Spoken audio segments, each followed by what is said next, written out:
Welcome to Meet the Author, where you can join in on insightful conversations with best-selling and award-winning indie published authors. Your hosts today are Rob and Joan, who themselves are indie published authors, book publicists, and paranormal investigators with Tampa Bay Spirits, based in Tampa Bay, Florida.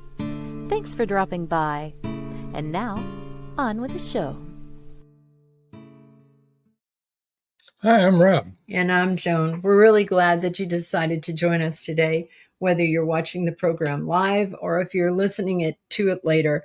We're really, really happy that you're in our audience. And also, we want to give a shout out to all of our listeners in Atlanta at WDJY-FM. Thank you for listening, and continue listening and continue writing into the radio station about us. We appreciate all your comments and all your questions. Yes, we do. I want to remind everybody that this is a pre-recorded show. So if we're ignoring all of your comments, you'll know why.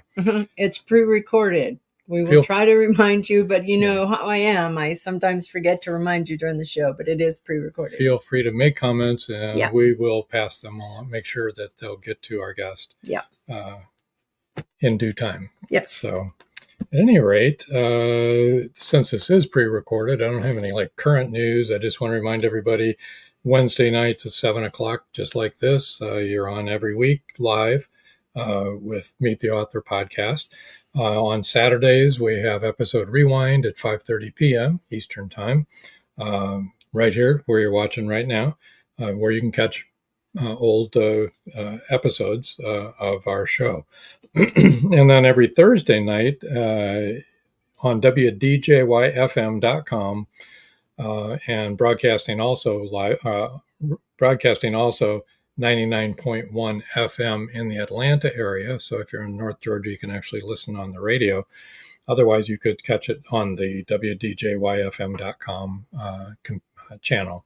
And thank you to all the listeners in Atlanta and your interest in the show. We appreciate you. And any comments that you want to make, feel free to contact the station, and they pass them on to us. They do. Or you can visit our YouTube. Right.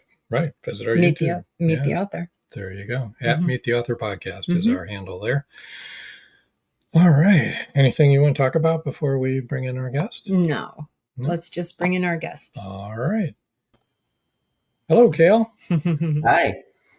How are you doing today, Kale? Good. How are you?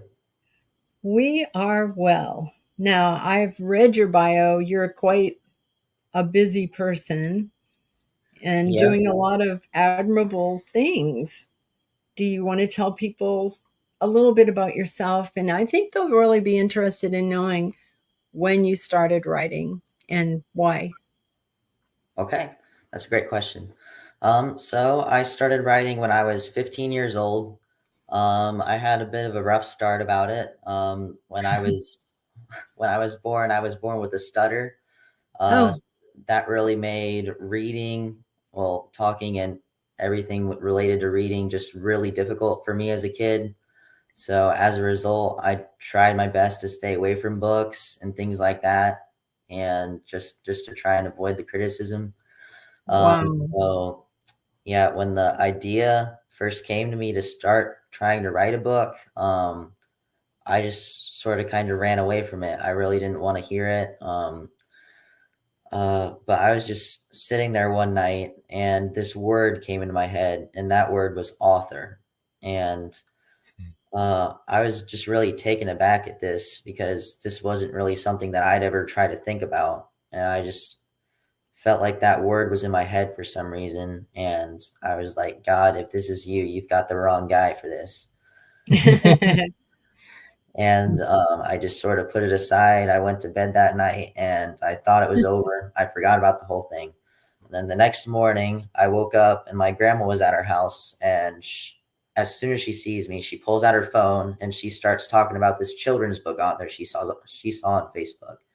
And bells just sort of went off in my head. I heard that word and I was a little bit spooked, but I just sort of set it aside. I was like, coincidence, didn't happen. Later that day, I was washing dishes and my sister was studying to be a teacher at this time. And my mom was talking to her. She was like, you know so much about kids. You should be a children's book author. And I heard that word again and bells went off again. I was getting a little bit more nervous at this point, but I was like, coincidence, didn't happen. Not listening to it. And then later that night, I was sitting there drawing and my family had this TV show going on in the background while I was doing this. And it was like sort of a game show kind of thing. And every time that a new contestant came onto the show, they'd come out, say their name and what they did for a living. And I'm drawing and I just get this like feeling that I need to look up. And I looked up and there was this older woman just like staring at the camera, dead down the barrel, like she's looking like directly at me. And she says, I am a children's book author. I couldn't take it anymore. I got out my phone, I downloaded Google Docs and I started writing. And I was astonished at how naturally it came to me. Like I was almost made to do this. And I spent so much of my earlier years just avoiding it entirely, and it just astonishes me to this day. I love it. I do too. As a matter of fact, you don't know this about Rob and I, but we used to be in the ministry, and people would often say that that the Holy Spirit is a gentleman. He's never been a gentleman to me. He's quite pushy, the way that he was very pushy with you, and when he wants you to do something, he doesn't stop. So everything you just said rang very true for us. Like you're going to be a pastor and like, no. Yeah, he won. We did. We're retired now, though. Let me bring up your first book because I think what you didn't mention is that you do all your own art, right? I do, yes. I've been drawing for as long as I can remember. It just was something that I really felt passionate about, something that I really felt comfortable doing. When I was younger, I really wasn't that good at it, to be honest, but just the repetitive keep on trying just really has helped me get to the point where I am today. And I'd like to think that I'm pretty good at it now. There is that little dog we told you about.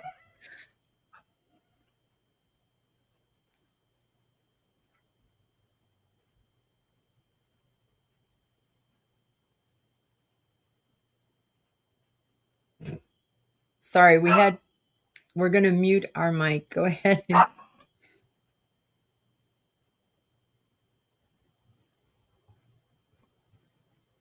You can go ahead and talk about your book. We'll just mute the mic when she barks. Okay, so let's talk about Denny the Duck Heads South. And honestly, I just really love your cover. You did a great job. And is every page illustrated? Yes. I just really love books with pictures in it.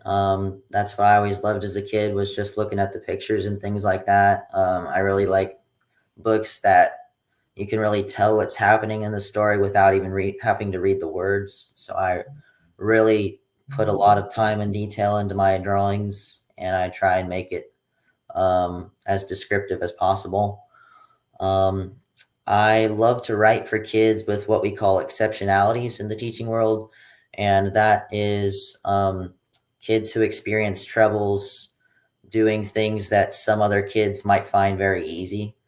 And so that's just really what I seek to bring to light in my books, is that some some people out there are going to have more struggles than others. But you can either see your struggles as struggles, or you can see them as an opportunity to rise above it and grow stronger. And so in my first book, Danny the Duck Heads South, Danny is great at flying, and he's getting ready to fly south with his flock for the winter. And he gets distracted and he hits a tree.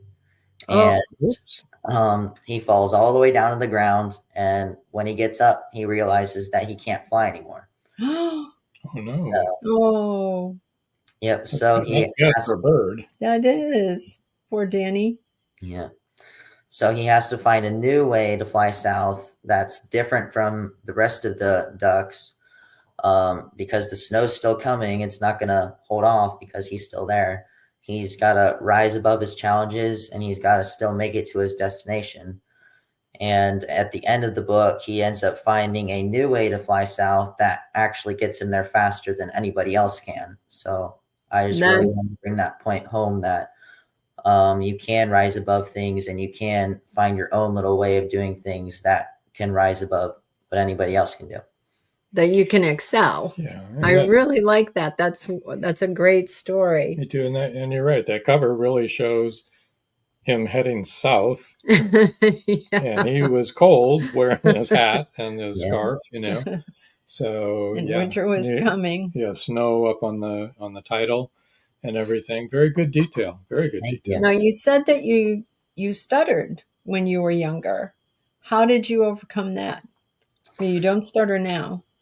Yes. I went through a lot of speech classes when I was younger. It's just really something that sort of got phased out over time, and I'm really glad that I was able to overcome that. But yeah, I really know what it feels like to be excluded for being different, and to just feel like maybe nobody else out there understands what you're going through. So that's really when I want to write. That's really who I want to write for, is kids like me who struggle with things that other kids might find really easy to do. Yeah. Have you ever considered writing a book about kids who are neurodivergent? I have not. I've been very busy lately. I haven't really had time to think about new projects. I've been taking summer classes this summer and working full time, and it's just taken up so much of my time, so much of my creative energy, and yeah, just haven't had a lot of time for new projects lately. We have neurodivergent grandchildren, so I know that it's hard for them too, and the other kids don't understand why they're different, why they are the way they are. But that's something to think about in the future. Put it on your shelf behind you there. Because they definitely need help. And there are more and more neurodivergent kids all the time, unfortunately. Let's go on to your second book. Danny and Kevin Conquer Camping. So is this the same Danny that we heard about in the first book? It is the same Danny. And this next book features Danny's best friend named Kevin, who is a pig. This is what we call a mission book in the author world. It seeks to specifically bring attention to a certain group of people who are sometimes overlooked. This one is for limb loss and limb difference. So Kevin, as you can see, unfortunately loses a leg in a farm accident. Yeah. Yep. Yes. He's in a little wheel thing like I've seen dogs have when they've lost a limb and stuff like that. Yeah, that's great. He's pretty cute though. Thank you. So you go through the challenges of somebody who's lost a limb has if they want to do something like camping, and how he gets over that. Or do you do more things than just camping? Okay, so in this book, Kevin loses his leg, and he can't really get over losing this thing that was so important to him. And so Danny, who is such a great friend, tries his best to cheer him up, and they go on this camping trip together, and just nothing seems to work to get Kevin out of his funk, and to make him realize that although he lost something near and dear to him, he still has so much. And it's not until Danny gets on his level and lets him know that although he lost something, he can't fly anymore, he remembered everything that he still has. And Kevin had to realize that he still has the best friend in the whole world and he's not going anywhere. He still has so much. And although he did lose something near and dear to him, he still has so much to live for. And yeah, so much that he just really wasn't considering throughout the rest of the book. Yeah. So that's a good point. That's how we can help one another, because we all go through things, right? Whether it's stuttering or losing a limb or being neurodivergent, everybody has something. Not any of us are perfect or have a perfect life. And if we share with people what we have troubles with, I think it really helps them to get over their troubles, which is what you show in this book. Not just all the good stuff, because right, people see that and they think, well, what's the matter with me if that person never has any problems? Exactly. Right? Exactly. I think, especially for children, I think it's really hard because everybody else looks like they're popular and having fun and doing all these great things, and they don't know what's going on inside the head of all those people, or in their homes. Yeah. Or in their homes. I know some children do not have a great home life, and even the most popular kids, they have troubles too. They have problems too. Yeah. But everybody wants to be one of the cool kids. Yeah. And belong to the most popular group. Speaking of the cool kids, you have a friend who's a cool kid. She just became Miss Teen Ohio, right? Yes. Am I remembering correctly? Yeah? Yep. My good friend Allie Gray. We met a few months back, and at the time she was Miss Lake Festival's teen. And I'm actually working on a new book. I've been working on this one for a while since I didn't have much time, but this is called Born to Stand Out. It is another mission book, and it's looking to bring attention to those who are deaf or hearing impaired. And what's really cool about Allie is that her talent for the pageant is actually sign language. She signs different songs and things like that. So while I was working on this book, I saw a post about her on Facebook, and I just thought that sort of matched up really cool. And I sort of just contacted her and asked for her advice on my book, asked her if there was anything that I could do better, any advice that she could have for me. And she was really helpful, and I'm still working on that with her. And yeah, we've actually come together to start sort of a fundraising organization called Silent Opportunities. We're trying to, we can raise money for scholarships for those who are affected by either someone who's deaf in their family or someone who is deaf, just to try and give them more opportunities, open up more doors for them. And we're also working on another fundraiser right now that we're going to donate everything to the Ohio School for the Deaf. So awesome. Pretty cool stuff are happening. Yep. That's really cool. Way cool. I read her backstory, and once I read your bio, I looked her up and I read her backstory. And what's really admirable about her is that when she was in third grade, she saw a woman at their church had a little boy who was hearing impaired. And she asked the woman if she could teach her American Sign Language so that she would be able to talk with them. And so they started doing it in their break periods, and it became a club, and that's how she learned ASL. And I mean, that's really admirable. We had one of our friends had a hearing impaired daughter, Kathleen, and we lived near Rockport, Maryland at the time, and there was a big school for the deaf there. And Rockville, I said Rockport, Rockville. And so she would not learn how to read lips because she could do American Sign Language so well. But school wanted her to learn sign language. I didn't know that that was happening. But every day when she would get on the bus, our breakfast room was up on the second floor of our house, and her bus would be completely level with my window. And so I would say things to her through the window every morning, not realizing she couldn't read lips, okay? That all she knew was ASL. And finally one day, her mother, who was a friend of ours, came over and she was crying, and she said, "You have no idea what you've done." She said, "Kathleen found that to be so much fun. She's finally learned, how to read lips." And I said, "She didn't know?" And she said, "No." I said, "Oh, great. I've been saying things to her like happy birthday when it's her birthday." And she said, "Yeah." And that's why she learned it. So the fact that you're doing that is really near to our hearts because, we know somebody very well who had that challenge, and it is a challenge. Right. Yeah, for sure.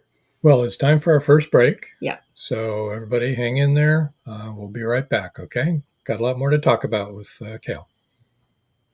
It's 1919, and Eric Laska returns from the war in Europe. Two new enemies await him in the small coal mining town he calls home. One is a threat to his relationship with Rebecca, the love of his life. The other, a bloodthirsty beast, is stalking the mining town residents. The townspeople suspect Eric of one of the killings. An old man and Rebecca's 11-year-old sister have seen the beast, but only Eric believes their story. To protect the town and clear his name, he's forced to prove the werewolf exists. Available on Amazon. The Horror Within by Marjorie Swift Doring. The clock is ticking. Can Gracie uncover the truth? Philip Pliant is the wealthy opportunist plastics dealer and CEO of Pliant Industries. He's also a master thief, creating a pervasive threat to the manufacturing infrastructure in the Caribbean islands markets. With the cartel as his stealth client, the naive city leaders have been seduced, enabling the production of more than three-dimensional building materials. The expected profits are monstrous. Is the art group, now led by Gracie and the family heirs, strong enough to win against this predator? Can JJ's cats act on the root cause analysis in time? Will Gracie be able to squash Pliant and the cartels? Gracie never considered their lives would hang in the balance. The clock is ticking. 5, 4, 3.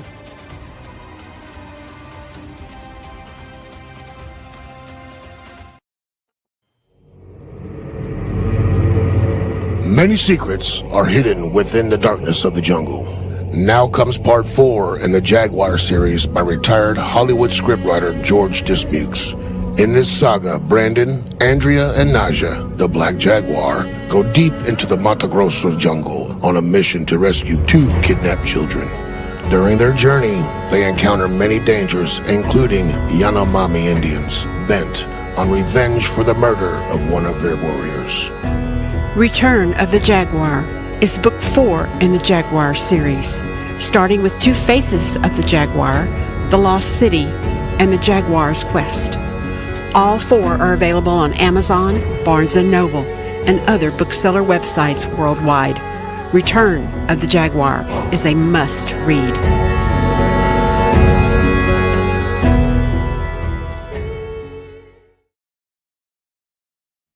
And we're back. Indeed. Yes. Now, you said you wanted to read from your second book? Yes. Okay. That's Danny and Kevin Conquer Camping. So why don't you go ahead and read us a section? All right. So. All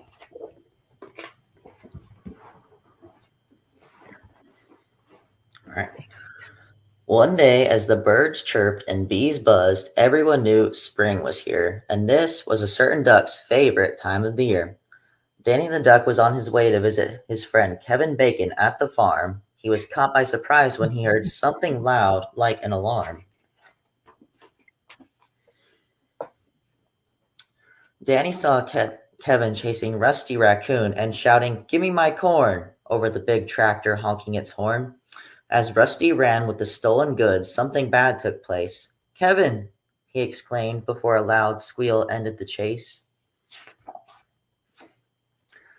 Danny rushed Kevin to the vet, carrying him as fast as he could go. After days of nervous waiting, Mrs. Moose gave him some news he wished he didn't know.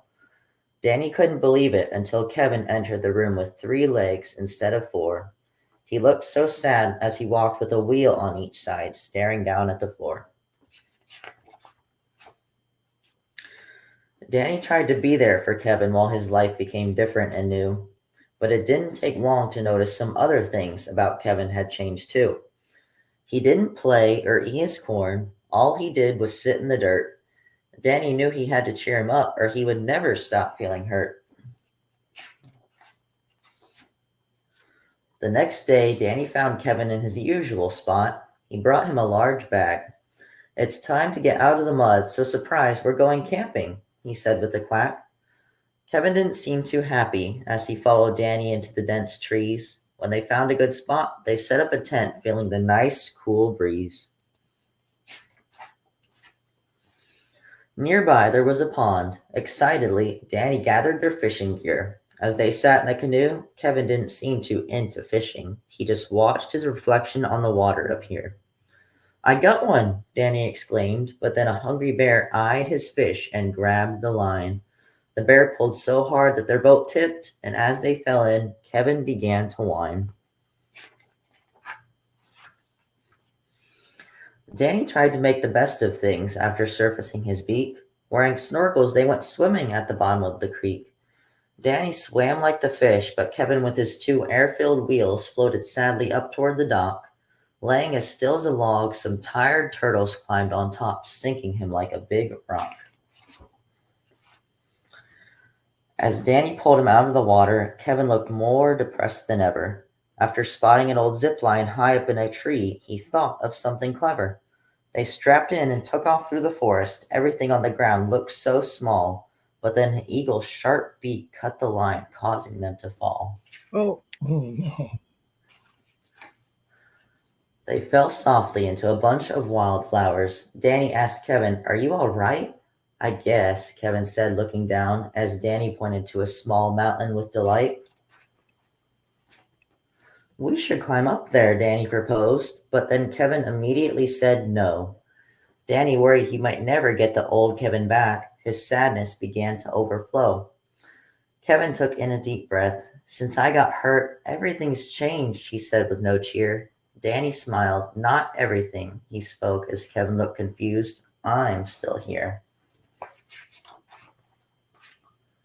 "I know how you feel," Danny continued. "After I hit a tree, I couldn't move on until I accepted that I couldn't change my fate."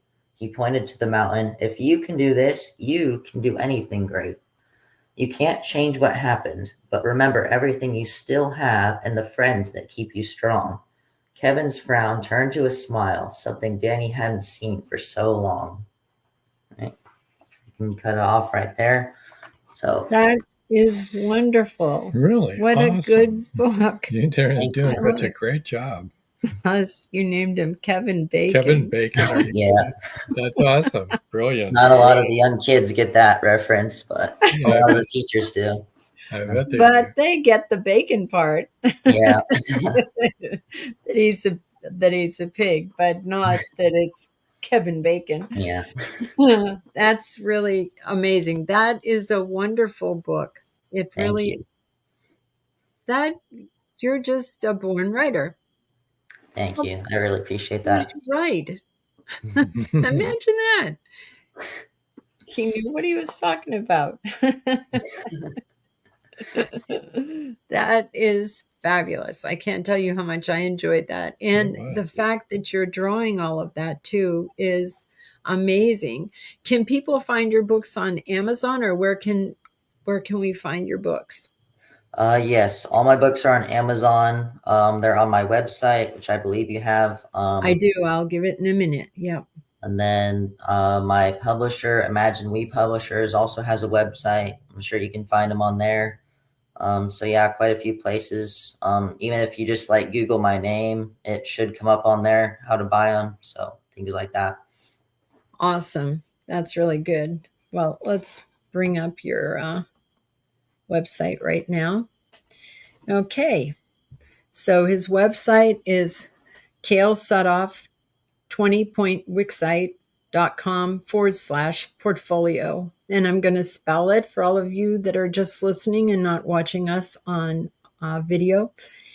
KALESUDHOFF 20.wixsite.com. So that's how you can reach him. We'll leave that up there for a while. Now, you said that all of your contacts are on there, all of your social media, and if people want to write to you or ask you questions, they should be able to do that on your website, right? Yes. Mm-hmm. That's good. So you started writing 4 years ago, yeah? Yep, just about. Mm-hmm. And that was, well, did you do anything before Danny the Duck Heads South, or was that your very first try? Yep, that was really my first try that I actually like really put my head into it, really just stuck with the idea. And that one took me about I'd say 3 weeks to write.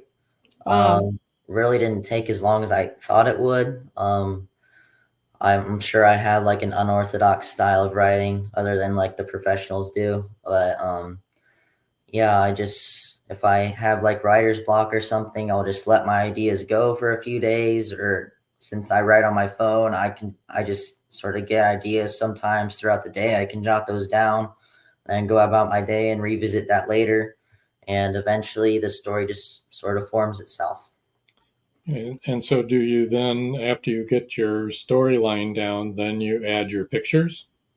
Yes. I always try to have my story fully established before I ever begin drawing, just in case I have to like change a few words or something that could end up changing the whole look of a picture, and that would make me go back and start over. So I really try to have a rock solid storyline before I ever begin drawing. We had a very good friend. His name was Caleb Pirtle, and he passed away last year, and he was a mentor to a lot of authors.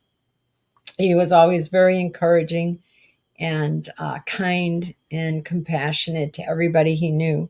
And he said that if you ever get writer's block, it's because you're trying to get your characters to do something they wouldn't do. And I think that that is accurate. I know that when he said that, it was like a eureka moment for me, because Rob and I are authors also, and we understand the process. Yeah. Though we don't.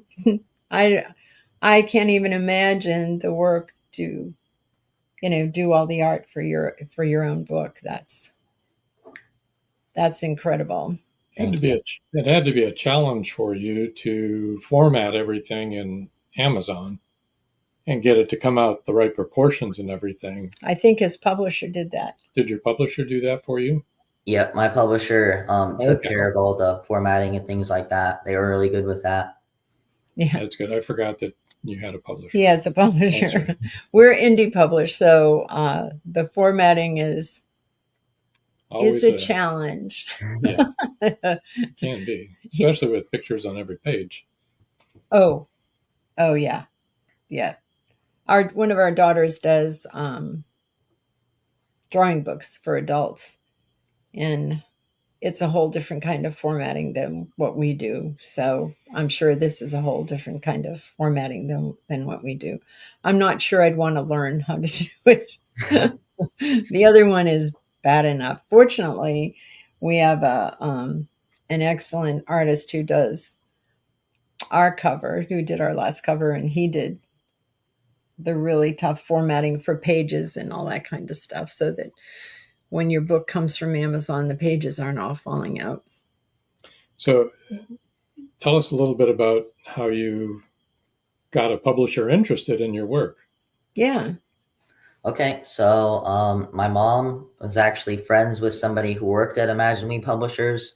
So once I had everything sort of figured out to the best of my ability, and everything was how I wanted it, we sent it over to her. She read it and she liked it, and she showed it to her boss, her superiors, and they liked it. They were like, I think we can work with this. I think we can turn it into something real. And yeah, I'm just really glad that that turned out that way. It really felt like it was meant to be. They must have been so impressed that you could do your own artwork too, besides your own writing. Yeah, I hope they were. Oh, yeah, I'm sure they were. That's unusual. I mean, it's really admirable. Now, the third book, well, let's bring that one up. I like this one so much because I have those kind of emotions. Stuart H. Quills and his explosive emotions, written and illustrated by KALE SUDHOFF. I love that. And he's a porcupine. Very to the point. Yep. Or lots of points. I know, lots of points. And he's adorable too. Thank you. Stuart H. Quills. So what happens with Stuart? Does he have a little bit of an anger problem, or what's going on with him? Yep. The main point of this book was just to really teach kids to not bottle up their emotions so they don't explode on other people. I work, my job title is enrichment teacher at a preschool. So I get to be around kids all the time, just sort of see how they interact with each other. And yeah, when they're really little in preschool, they really can bottle their emotions up sometimes. And even if I've seen kids just accidentally bump into somebody's block tower and knock it down, and they'll just scream at them, and yeah, you'd think it's the end of the world. So I just really wanted to, in this book, bring home the point that although something might seem scary right now, you got to look on the big picture. And so about Stuart, he's a really smart porcupine, and he's so smart, in fact, that his teacher, Mrs. Owl, decides that he's not learning enough from her class. He needs to go somewhere where it's going to really challenge him. So she sends him to the big city academy, where he finds out that his new classmates are some unlikely classmates that he's not used to being around. So he's just really nervous. And one thing about porcupines when they're nervous is that their quills can shoot all over the place. And Stuart's so nervous that this keeps happening, and it makes it so hard for him to make friends. I would think so. And it takes until the end of the book for Stuart to realize that the only thing standing in the way of Stuart making friends was himself. He just had to be himself and know that himself was enough, and what God gave him is enough, and that he didn't need to be nervous or afraid. And yeah, trying new things is only as scary as we make it.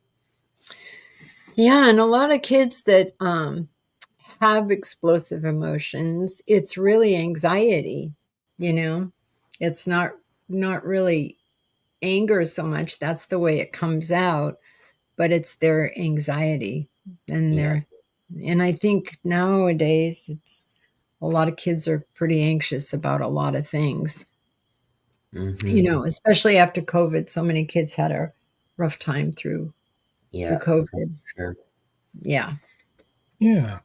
Okay, well, it's time for our final break. Hang around, everybody, because we still have a little more to talk about with KALE, what he's got on the drawing board. So don't go away. An unforgettable mystery thriller that will transport you back to 17th century England. Introducing Dream of Courage facing fear head-on, your passport to 17th century mystery, mayhem, and murder. Follow Robert and John Rushworth through Leeds' bustling Briggate district, where danger lurks in the shadows, embodied by the thief-taker Jacob Wilding. You will laugh, you will cry, and be in awe of the twists and turns. Its meticulous attention to character development, emotional nuance, and the unfolding of the story's layers promise a compelling and emotionally charged journey. The U.S. National Times said, "Modern writers usually don't know what it was like to live in the past, but Rushworth Brown does this with great skill." Uncover the secrets of Smythe, the enigmatic tavern keeper who sends Robert to the Haven, to the pirate Captain Girlington. Will he outwit danger in the nick of time? Have you wanted to publish your story? Have you thought about self-publishing?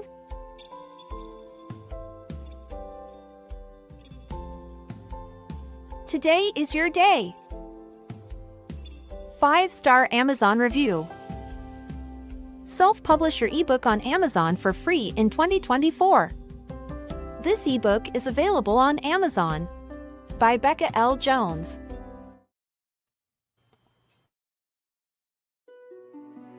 Paradise, my prison. Charlie Flint awakens from a deep sleep and finds himself alone on a tropical beach surrounded by a palm tree jungle and exotic animals. He cannot remember who he is or anything about his life. First, he must find food and build shelter and protect himself from hidden dangers.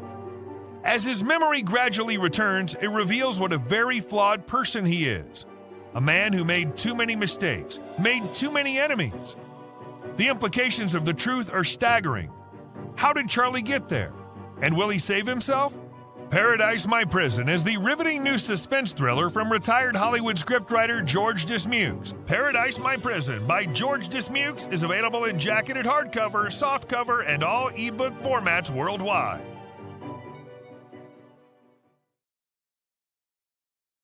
And we're back. Yes, we are. Yes. And I have our dog on my lap, which does not usually happen, but it happens to be her dinner time, and she's not understanding that I'm busy right now. Yeah.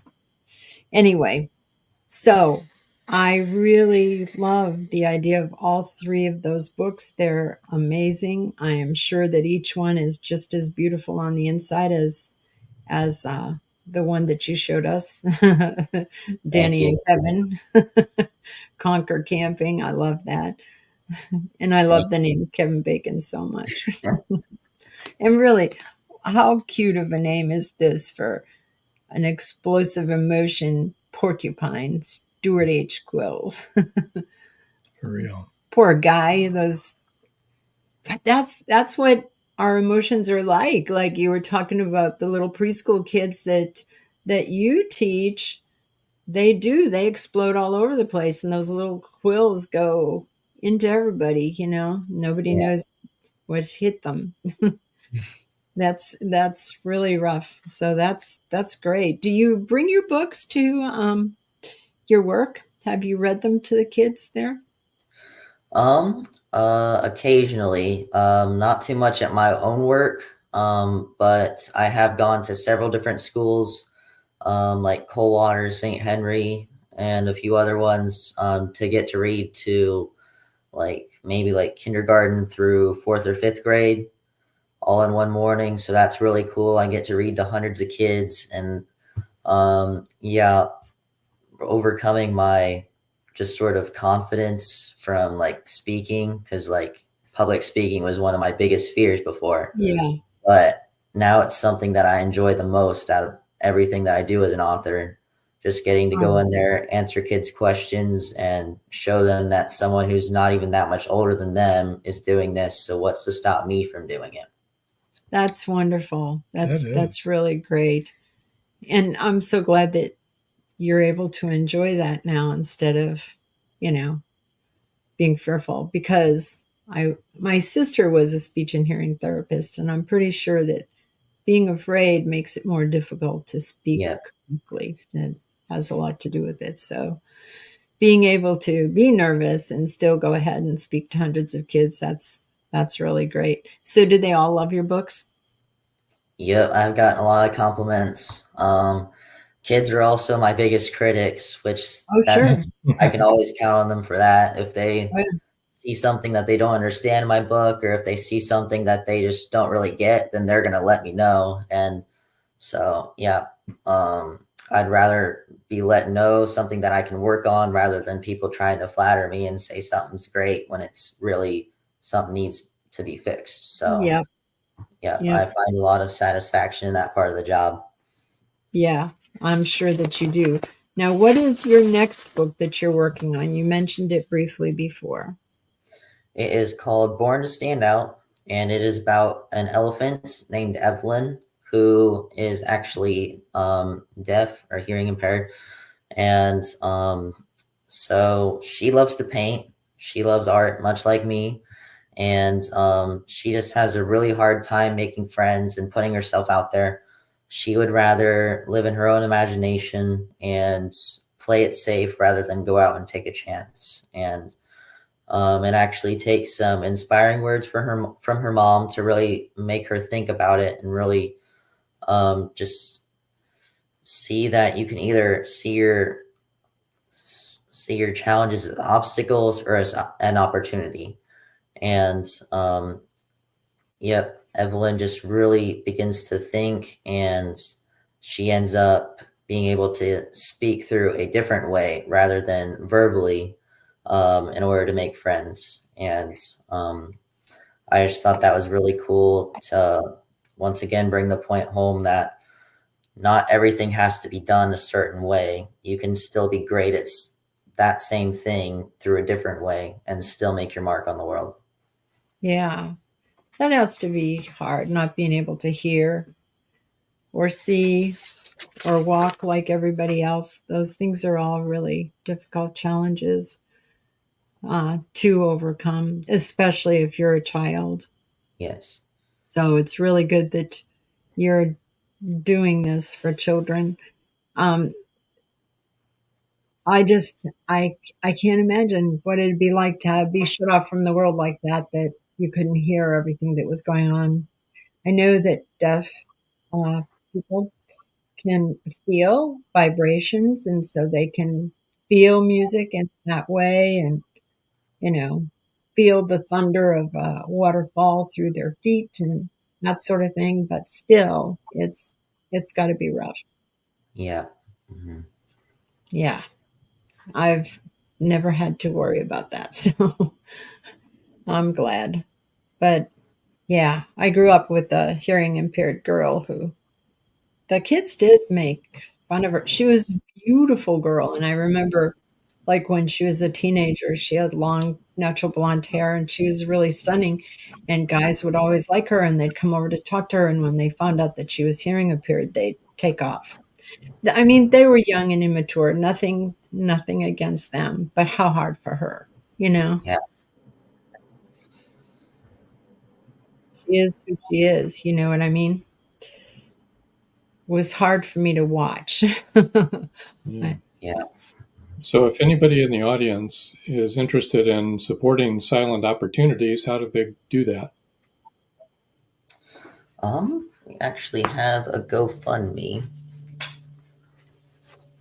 It is, would you like me to just send this to you after this is over and then you could put it on, or would you just like me to read it now?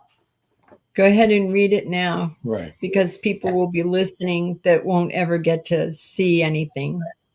Okay, I understand. Right. https://GoFundMe, GoFund.me/93 lowercase f lowercase a 9287. Right. That's our GoFundMe. So is there any other way that they can find that? Like, for example, is it on your website? Yes, we also have a website for Silent Opportunities. So www.silentopportunities, that's all one word, .wixsite.com. hearing loss awareness, all one word. Awesome. Perfect. That would be the best way, I think, to reach and find the GoFundMe page. How has that been doing? Has it been successful so far? Yes, really good. We have an event planned for September. We're going to have a fun run. And we're just going to take all that money and give it to the Ohio School for the Deaf. So I'm really excited about that, see what turnout we can get. And yeah, I think it's going to be great. Well, let's plug that here. Where is it going to start and how do people get involved in that? It's going to be at the Mercer County Fairgrounds. I believe it's going to be on a Saturday morning. I can check on that. But I believe it's September 14th. Okay. But also on the Silent Opportunities website, I'm sure that they'll be able to find that too. But think about it, folks. It's in September, the middle of September, and it's a good cause. And it's a run. Is that what you said? A fun run. So you don't have to run, just there to have fun. There'll be it's not a race. Yeah. Okay. Not a race or a marathon. Yeah. It's just a run. Fun run. You don't have to run 5 kilometers or 10 kilometers or anything like that. Yeah. Well, that's good to know. Okay. Well, let's see. How have you been doing your marketing? What kind of marketing do you do for your books? I have a PR lady named Zuhara, and she's been working with me this whole time. She gets me on a lot of podcasts, be able to get the word out there. Yep, that's mainly how I promote. My publisher also helps me promote, and yeah, just mainly through those 2 sources. They really get me a lot of opportunities to be able to spread the word. And yep, I go around to some small businesses around where I live, and a lot of them cooperate with me and have their books in their stores and things like that. So yeah, just my community is great. They're really supportive, and I'm really glad that I get to be able to lean on them for this. Have you ever considered doing like book signings at any of the bookstores that carry your books? I've had a few book signings at Brew Nation Coffee Shop here in Salina. Cool. I haven't had any at like an actual bookstore. I've gone into different libraries and read there, but I haven't really had an actual signing per se. So. Yeah, a lot of independent bookstores would be probably very happy to include you on book signings, because we do book signings at independent bookstores, and there'll be a variety of authors there, and that would be good. Especially, independent ones are, I think, better than the big ones. Yeah, definitely. Definitely. No doubt about that. Yeah. I mean, it's a lot better opportunity. Oh, right, sure. Thanks for the tip. Yeah, you're welcome. Anything we can do to help authors, we're always willing and able to do that. We really like it. And then after you finish your next book, do you have plans to write a 5th?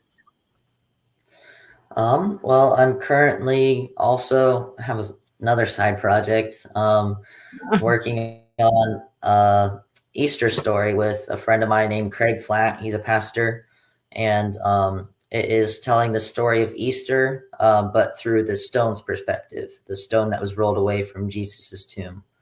That's a clever idea. He would have had a bird's eye view of what went on. That's right. Yep. First-hand experience. So I think I'm really excited about this idea and been working on it pretty hard. So hope to have that out before next Easter. Awesome. And are you going to do the art for that? Yes, I'm currently working on it right now.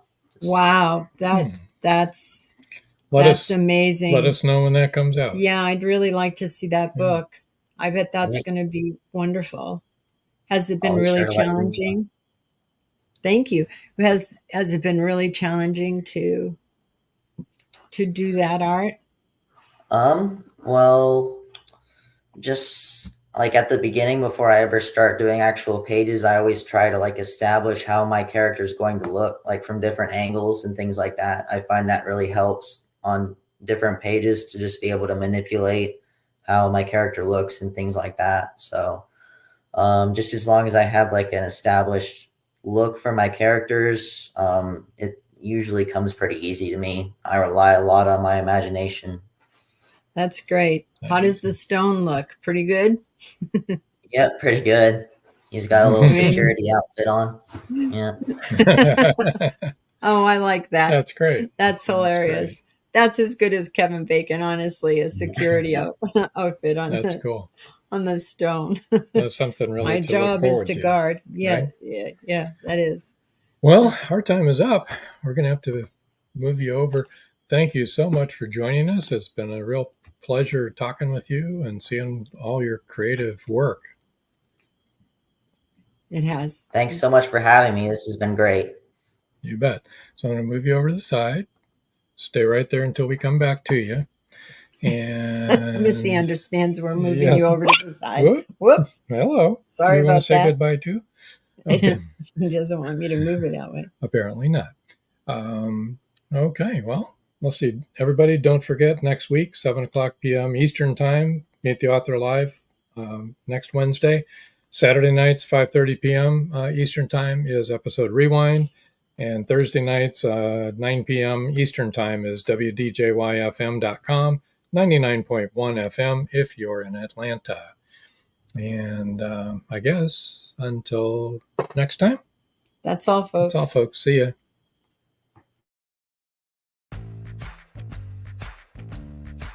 Live every Wednesday, your Voice of Indie hosts Beam Weeks and Stephen Gees welcome authors, musicians, publishing industry pros, artists, and assorted creative guests for an exciting interactive hour. Call in during the show or post questions and comments on Twitter for responses in real time. Meet your favorite indie creators, learn inside tips, network, and promote your work. The link for each week's show is pinned on Twitter atop @VoiceOfIndie. And you can receive the link every Wednesday morning in your inbox by subscribing to our newsletter at freshinkgroup.com. Check out Voice of Indie every Wednesday on Blog Talk Radio and catch hundreds of episodes archived everywhere from our websites to our YouTube channel and Spotify. Thank you for joining us here on Meet the Author. Make sure you stay up to date with our show by clicking like, follow, and share. And you can find us on Spotify, iTunes, and more. See you next time on WLFE-